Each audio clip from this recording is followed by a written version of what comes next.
किसी के जहन में ये बात आए कि सर क्लोरोप्लास्ट के साथ ही बता देते, जब भी क्लोरोप्लास्ट के साथ ल्यूकोप्लास्ट को बताता हूँ तो लोग ल्यूकोप्लास्ट को तवज्जो ही नहीं देते, इसलिए मैं वैसे बताता हूँ।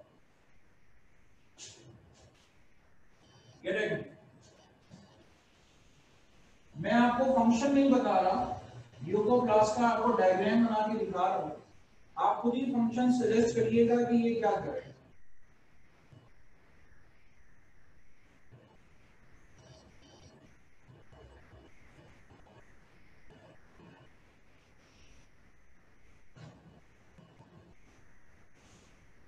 ठीक है, आप खुद ही उसके बाद सजेस्ट करिएगा कि ये क्या करेगा। What will be the function of leucoplast, leucoplast का फंक्शन जो है वो क्या होगा जी। रेज योर हैंड, डायग्राम को देख के फैसला करें, ल्यूकोप्लास्ट क्या करेगा।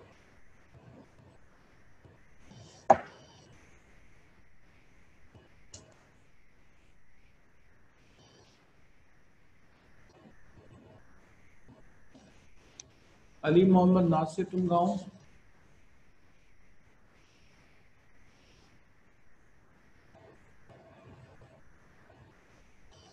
आज अली मोहम्मद नासिर नहीं है क्या?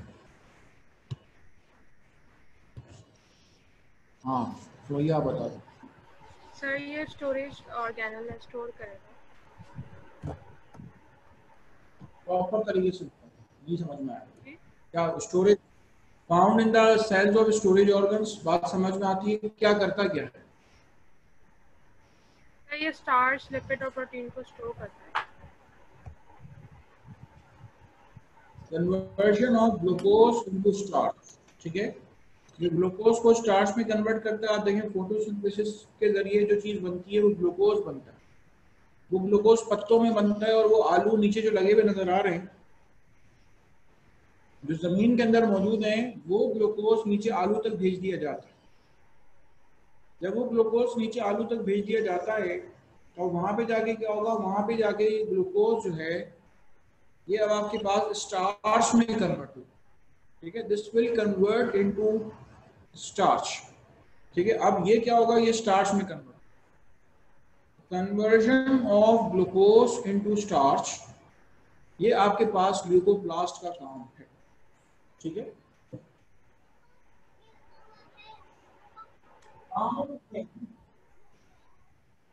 cells of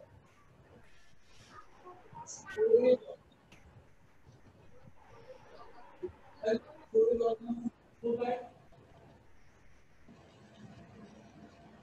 help in conversion of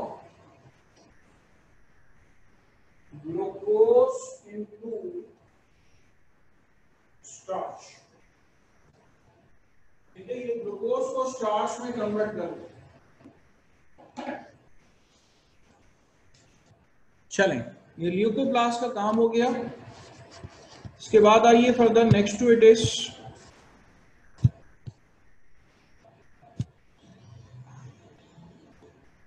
leucoplast के बाद आइए chromoplast.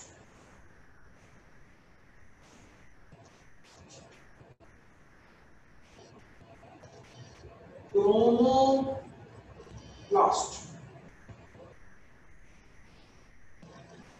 found in colored parts of the plant, ठीक है, तो प्लांट के अंदर कलर्ड पार्ट्स होते हैं, ठीक है, प्लांट्स के अंदर जो कलर्ड पार्ट्स होते हैं वहां पे आपको मिलेगा क्या, वहां पे आपको मिलेंगे क्रोमोप्लास्ट, ठीक है। और इसके अलावा क्या करेंगे, रोल प्ले करेंगे पॉलिनेशन के अंदर, ठीक है, पॉलिनेशन में रोल प्ले करेंगे इफ कलर टू फ्रूट्स और वेजिटेबल्स, वेजिटेबल्स और फ्रूट्स को जो है वो कलर, ठीक है, give colours to fruits and vegetables, ठीक है, फ्रूट्स और वेजिटेबल जो है ये उसको कलर दें। ठीक है, इसके बाद आइए प्रोप्लास्टिड्स। प्रोप्लास्टिड्स क्या करेंगे? What is the function of proplastids?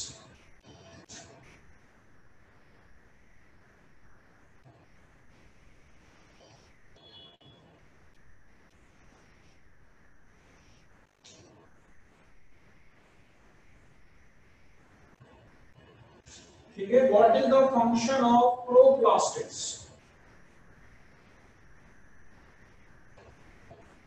ये देखिए,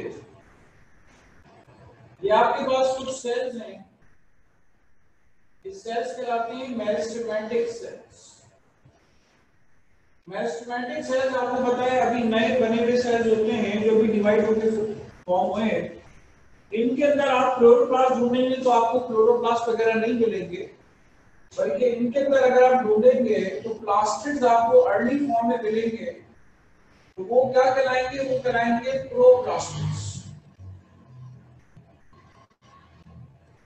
ठीक है, आपको अर्ली फॉर्म में मिलेंगे, प्रिमिटिव फॉर्म में मिलेंगे, और वो क्या कहलाएंगे? वो कहलाएंगे प्रोप्लास्टिड्स, जो कि बाद में कन्वर्ट होंगे किसके अंदर? बाद में कन्वर्ट होंगे क्लोरोप्लास्ट के अंदर, या ल्यूकोप्लास्ट में कन्वर्ट होगी, या किसी और चीज के अंदर कन्वर्ट होगी। ठीक है, so they we term what? They we term proplastids. ठीक है, इनको हम क्या नाम देते हैं? इनको हम नाम देते हैं प्रोप्लास्टिड्स। अब ये जो प्रोप्लास्टिड्स होते हैं क्लोरोप्लास्ट से भी मॉडिफाई हो जाते हैं, क्रोमोप्लास्ट भी मॉडिफाई हो जाते हैं, ल्यूकोप्लास्ट के अंदर ही मॉडिफाई हो जाते हैं। ठीक है, तो ये मुख्तलिफ जो है वो दूसरे प्लास्टिड्स के अंदर कन्वर्ट हो जाते हैं। ठीक है,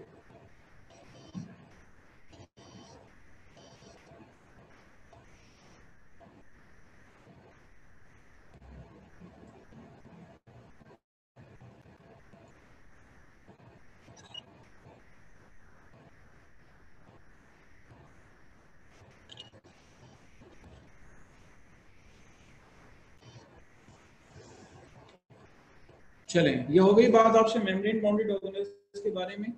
अब उसके बाद मुझे नॉन मेम्ब्रेन बाउंडेड ऑर्गेनेल्स के बारे में बात करनी है। जी बेटा, कोई सवाल करना है आपने? पूछे।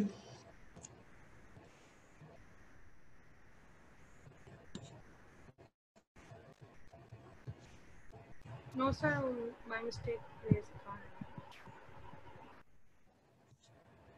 चलें, ये हो गई बात आपसे सारे के सारे मेम्ब्रेन बाउंडेड ऑर्गेनेल्स के बारे में। अब हम नॉन मेम्ब्रेन बाउंडेड ऑर्गेनेल्स की तरफ आ रहे हैं। राइबोसोम, सेंट्रोसोम, ठीक है, सेंट्रोसोम, और इसके अलावा आपके पास वैक्यूल के बारे में आपसे बात करें। ठीक है, वैक्यूल के बारे में जो है वो आपसे बात करें, तो वैक्यूल की फीचर्स क्या हैं?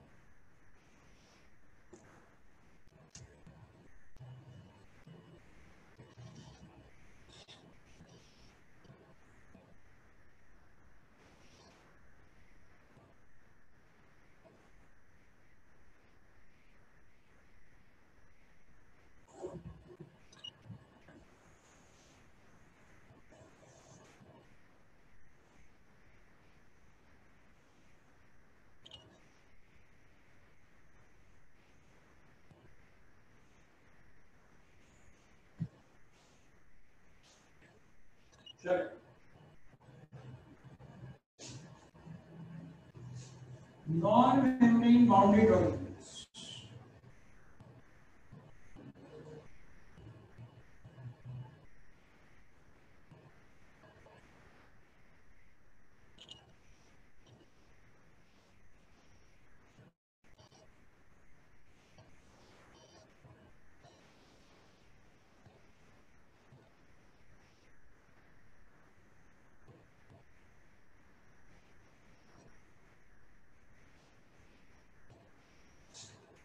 Non membrane bounded organelle, non membrane bounded organelle में आपके पास मौजूद है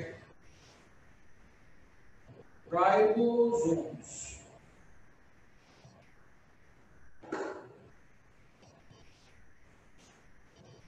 ठीक है, नॉन मेम्ब्रेन बाउंडेड ऑर्गेनेल में आपके पास मौजूद है राइबोसोम्स।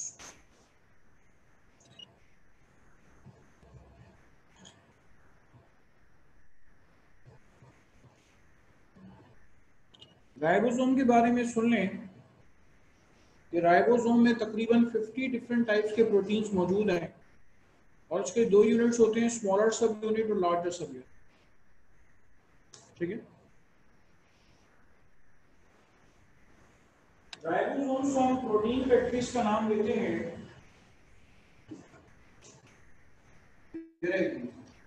ये लार्जर सब यूनिट है, ये स्मॉलर सब यूनिट।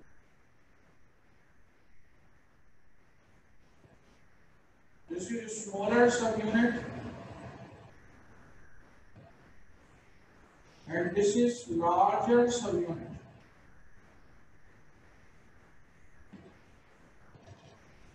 ठीक है, इसमें 50 टाइप्स ऑफ प्रोटीन्स होते हैं।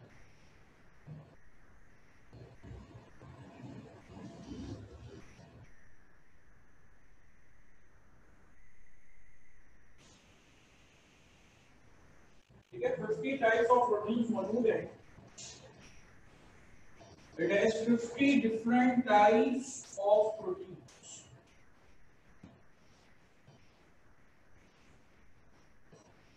और ये किसके तौर पे काम करता है? ये एंजाइम्स के तौर पे काम करता है। ठीक है, this serve as what?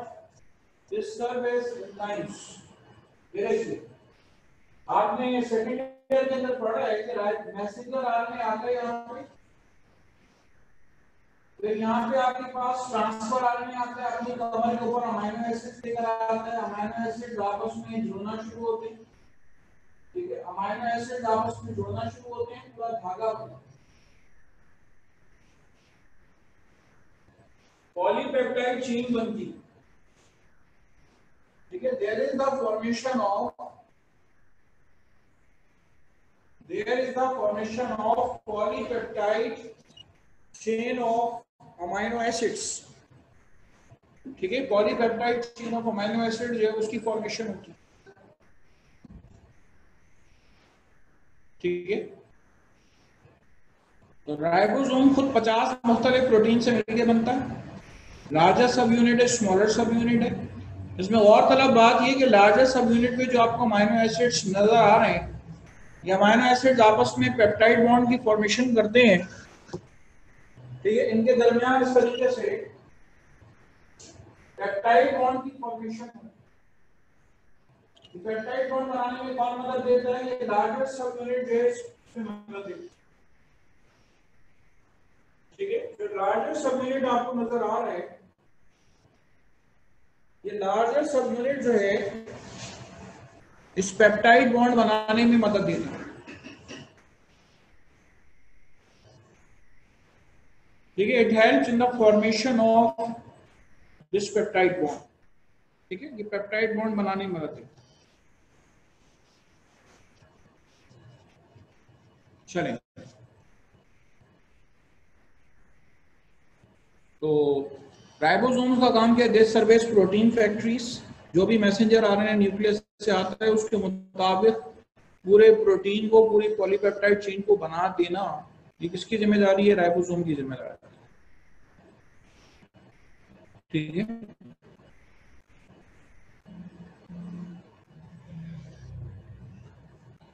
चले इसके बाद आइए फर्दर। दूसरा ऑर्गेनल है सेंट्रोसोम। वो मुश्तमिल होता है 2 सेंट्रियोल्स पे। आप इससे मुझे कोई बता दे सेंट्रियोल का स्ट्रक्चर कैसा होता है? Can someone tell me the structure of centriole?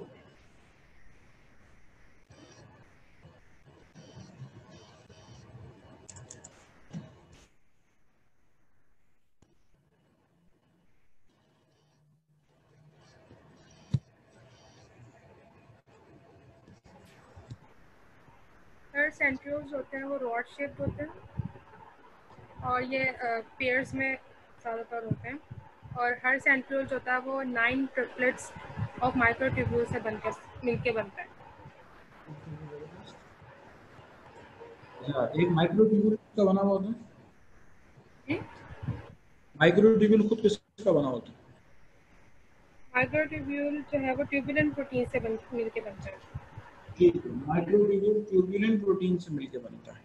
सही है। ट्यूबुलिन प्रोटीन से मुख्य बनता है, काम क्या करता है सेंट्रोसोम या सेंट्रियोल्स?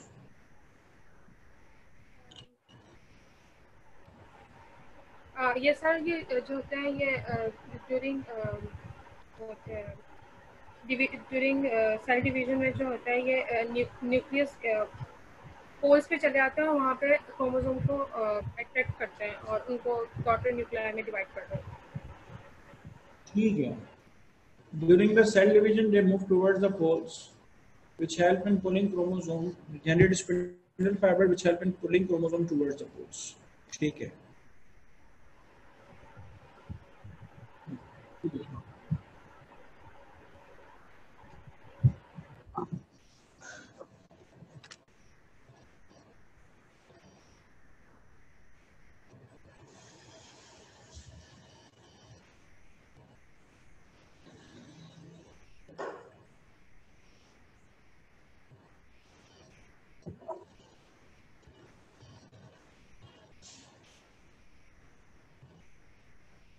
ठीक है, सेंट्रोसोम, इसको सेंट्रोसोम कहते हैं इस वजह से है ये सेंटर के आसपास मौजूद है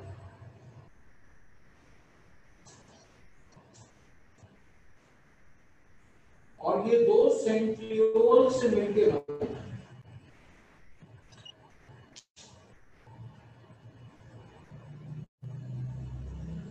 ठीक है, ये दो सेंट्रियोल जो है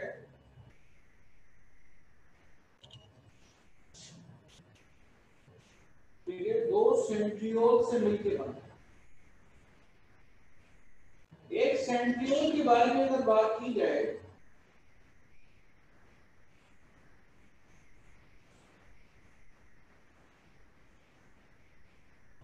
एक दो तीन चार पाँच छः सात आठ नौ, एक दो तीन चार पाँच छः सात आठ नौ,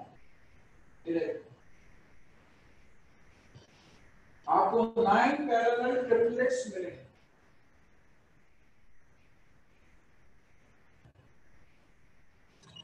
ठीक है, आपको क्या मिलेंगे? आपको 9 पैरेलल ट्रिपलेट्स मिलेंगे।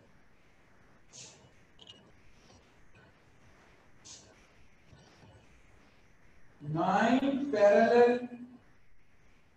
triplets of hollow cylindrical microtubules.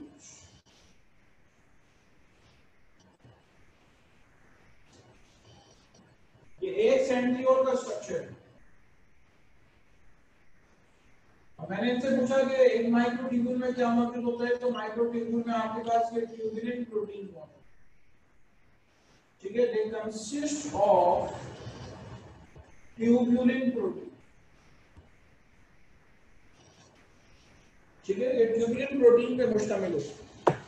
They consist of tubulin proteins.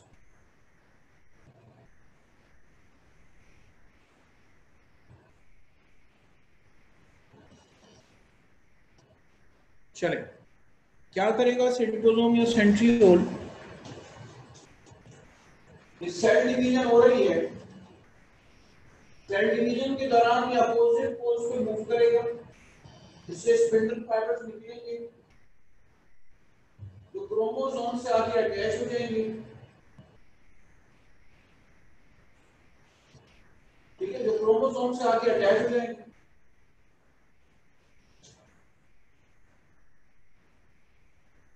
Chromosome से आगे अटैच हो जाएंगे, ये क्रोमोसोम बीच में से टूट जाएगा। ठीक है, अपने क्रोमैटिड्स पे ब्रेक हो जाएगा। जब अपने क्रोमैटिड्स पे ये ब्रेक हो जाएगा तो क्रोमैटिड्स में टूटने की वजह से क्या होगा? क्रोमैटिड्स में टूटने की वजह से अब अपोजिट पोल्स की जानिब जो है मूव करेगा। ठीक है, क्रोमैटिड्स में ब्रेक होने के बाद ये अपोजिट पोल्स की जानिब जो है ये मूव करना शुरू हो जाएंगे। ठीक है,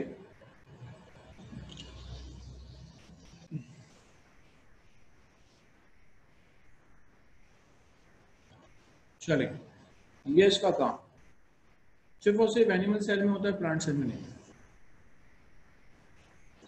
इसके बाद आ जाइए नॉन मेम्ब्रेन बाउंडेड ऑर्गेनेल में वैक्यूल आ जाता है। वैक्यूल बास किताबें नॉन मेम्ब्रेन बाउंडेड में शामिल नहीं करती, आपकी किताब में बहरहाल दिया हुआ है, क्योंकि इसके गिर्द बाहर ट्यूनोप्लास्ट मौजूद है।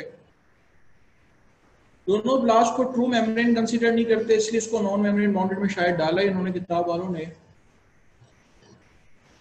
तो उसके बाद मैं आपसे वैक्यूल के बारे में बात करूँ। बोर्ड पे कुछ नोट करना है तो कर लें, ठीक है, उसको नोट करना है तो कर लें। 1 से 2 मिनट आपको।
चलिए इसके बाद आइए वैक्यूल के बारे में आपसे बात करते हैं, ठीक है। Next to it is going to tell you about vacuole के बारे में आपसे बात करते हैं।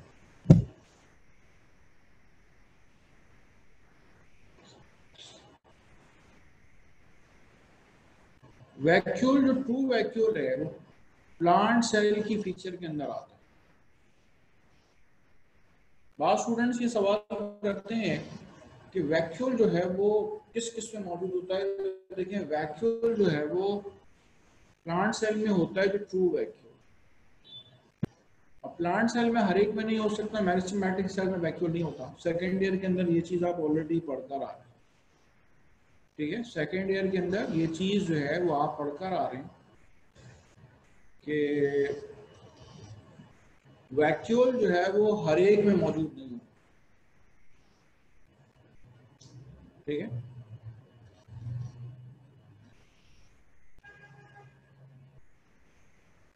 अच्छा, अब अगर बात की जाए वैक्यूल का काम क्या है, तो मुझे अहम काम बताते भाई वैक्यूल का काम इतना आसान है, वही अगर आप बोल दें।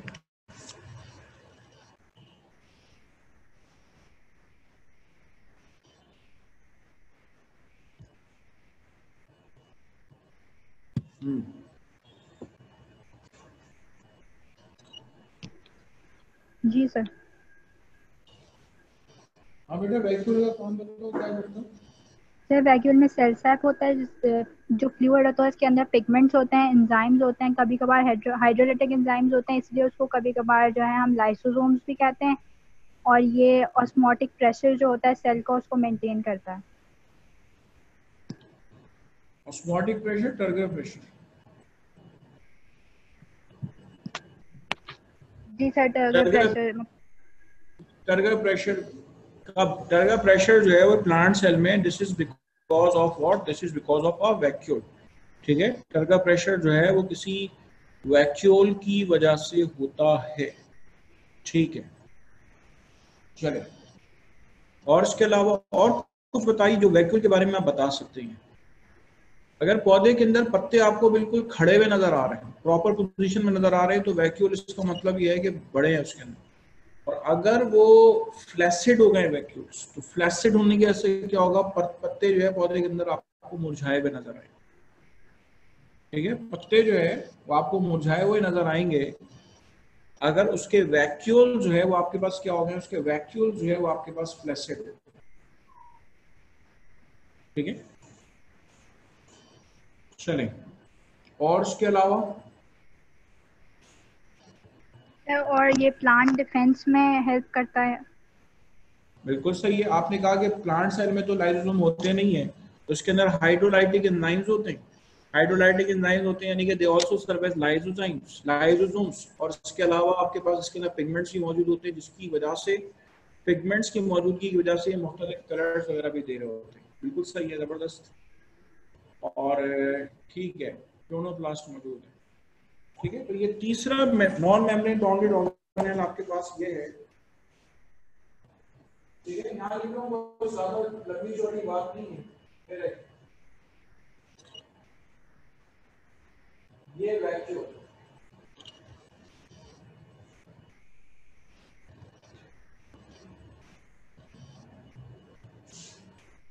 मुझे जरा वाटर पोटेंशियल बताओ क्या होगा।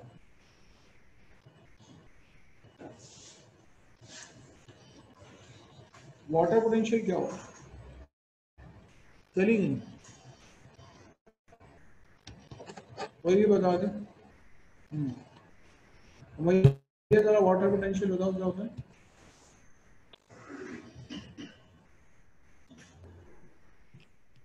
हाँ बेटा Sir, the tendency of water to move from one substance to other, from one place to one another. Cell to another cell. अच्छा, वाटर पोटेंशियल किन दो के सम के बराबर होता है।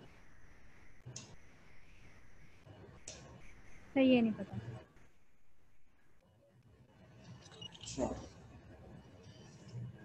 अच्छा, ये बताओ कि ऑस्मोटिक प्रेशर क्या होता है, ऑस्मोटिक प्रेशर की डेफिनेशन बताओ।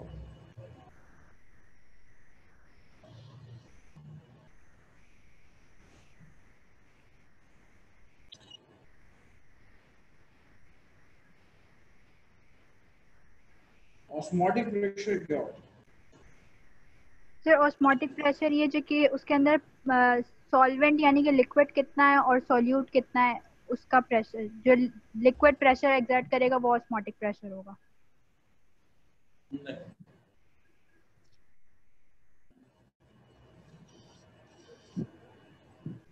इंशाल्लाह आपने अभी टॉपिक तो चल रहा है, अभी तो आप इसमें इंशाल्लाह चैप्टर ट्रांसपोर्ट में आपको पूरी डिटेल बेसिस के साथ।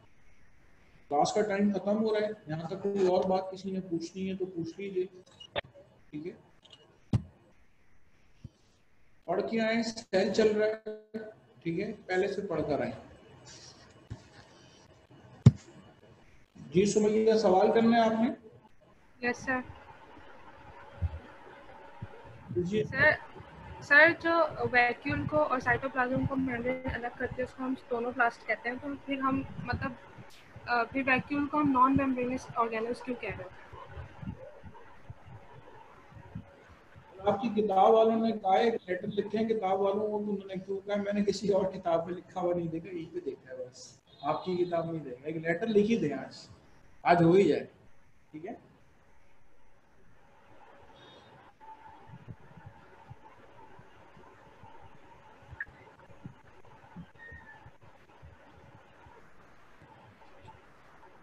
इंशाल्लाह मुलाकात होगी। Thank you.